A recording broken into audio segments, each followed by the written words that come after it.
On March 8, 2014, at 12:41 in the morning, Malaysia Airlines flight MH370 took off from Kuala Lumpur bound for Beijing. 239 people were on board. The flight was routine. The weather was clear. 40 minutes later, the transponder went dark. The plane turned, not toward Beijing, away from it, back across Malaysia, out over the Indian Ocean, and then nothing. No distress call, no mayday, no explanation. 12 years later, the aircraft has never been found. Not a single piece of wreckage confirmed on the ocean floor. Not the black boxes, not the engines, nothing. Flight MH370 is the greatest aviation mystery in history. And in 2025 and 2026, the world tried again to find it and failed again. My name is Quantumatrixx. Tonight, we follow every piece of evidence. And at the end, you decide what you believe. Let's begin.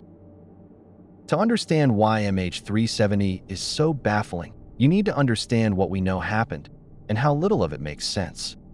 At 1:19 a.m., as the aircraft crossed from Malaysian into Vietnamese airspace, the co-pilot made a routine radio call. "Good night, Malaysian 370. Those were the last words anyone heard from the cockpit. 1 minute later, the transponder, the device that broadcasts the aircraft's identity and position to air traffic control, was switched off. This is not something that happens accidentally. It requires a deliberate action in the cockpit. Malaysian military radar continued tracking the aircraft. What it showed was deeply unusual. MH370 turned sharply to the left, flew back across the Malaysian peninsula, climbed and then descended, and headed northwest out over the Strait of Malacca. Then it disappeared from military radar too. For the next 6 hours, the aircraft flew on. We know this because of something called ACARS, a satellite communication system that sends automatic handshake signals, or pings, to satellites at regular intervals. Even with the transponder off, MH370 continued pinging an Inmarsat satellite over the Indian Ocean until 8:19 a.m. 7 hours after it was last seen on radar. 7 hours of silent, invisible flight. The final ping, known as the seventh arc, traced a curve across the southern Indian Ocean. Somewhere along that arc, the aircraft ran out of fuel and descended. Somewhere along that arc, 239 people entered the water. The question is where? And after 12 years of searching, we still don't know. The search for MH370 has been the largest, most expensive aviation search in history. The initial multinational effort involved ships and aircraft from 26 countries. It covered 120,000 square kilometers of seafloor, an area larger than Greece, at depths of up to 6,000 meters. It cost over $200 million. It found nothing. In 2018, the private company Ocean Infinity searched a further 112,000 square kilometers using 8 autonomous underwater vehicles capable of mapping the seabed with 1-meter resolution. They found nothing. In 2025, Malaysia signed a new agreement with Ocean Infinity, $70 million, no find, no fee. A new 15,000 square kilometer search zone, selected using the latest expert analysis. The most probable location, according to the best available science. In January 2026, the search ended. Ocean Infinity announced the conclusion of their operation. No wreckage confirmed. No black boxes. No answers. After 140,000 square kilometers of mapped seafloor and 12 years of searching, nothing. But here is where the story gets stranger. In July 2015, a piece of aircraft debris washed ashore on Réunion Island in the Indian Ocean. It was identified as the right flaperon, a wing component, from MH370. It was the first confirmed piece of the aircraft ever found. Since then, over 30 pieces of suspected debris have been recovered across the Indian Ocean region. But of those, only 3 have been formally attributed to MH370. The rest remain unconfirmed. In February 2025, a 1-meter spoiler fragment was discovered in Jeffreys Bay, South Africa. Drift analysis placed it consistent with the southern Indian Ocean crash zone. And then came perhaps the most unusual scientific development in the entire case. Barnacles.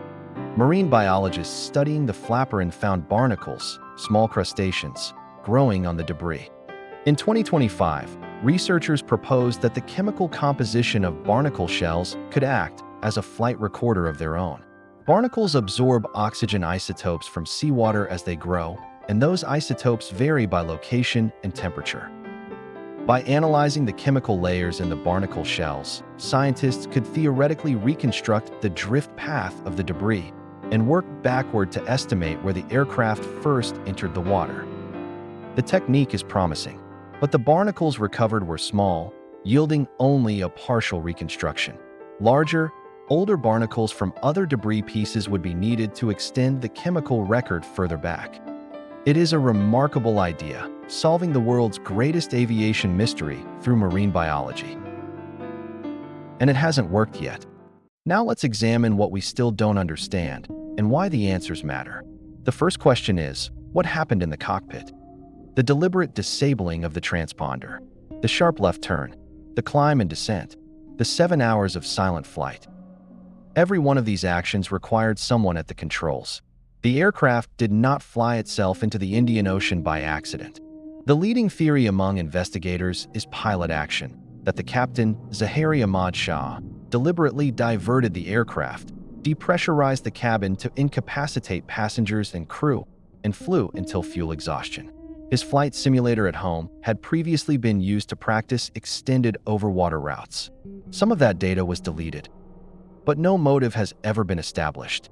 Zahari's colleagues, family, and friends describe a man with no known grievances, no financial problems, no extremist connections. Malaysian authorities investigated extensively and found nothing conclusive. The second theory is a mechanical or electrical catastrophe, a fire, a rapid decompression, a cascade failure that incapacitated the crew before they could respond. Under this scenario, the aircraft flew on autopilot, unconscious passengers aboard, until fuel ran out. The third, least supported but most discussed theory involves deliberate external interference, a hijacking, a missile strike, a government cover-up. These theories have generated headlines for 12 years. None have produced credible evidence.